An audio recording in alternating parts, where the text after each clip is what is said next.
ఈసారి కూడా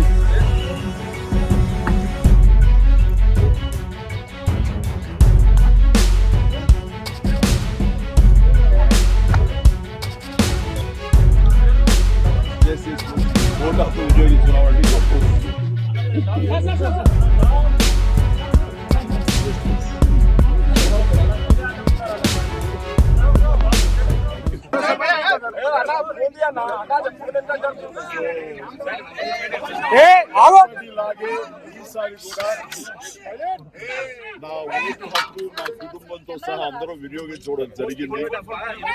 ఇదే విధంగా ఇదే సమయంలో నేను ప్రతి ఒక్కరికి ఎప్పటిలాగానే మళ్ళీ విన్నవించుకుంటున్నాను. ఈ ఓటు హక్కు వినియోగించుకోండి. ఓటు అనేది కేవలం హక్కు మాత్రమే కాదు, అది మన బాధ్యత. సో ఆ బాధ్యత అనేది మన దేశ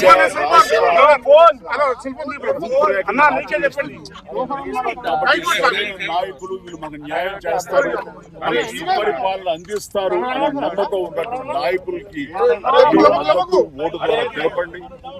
ఆ తర్వాత మన అభివృద్ధిని రావడానికి, అభివృద్ధి పథంలోకి మన దేశం కానివ్వండి రాష్ట్రం కానీ వెళ్ళటానికి దోహదపడే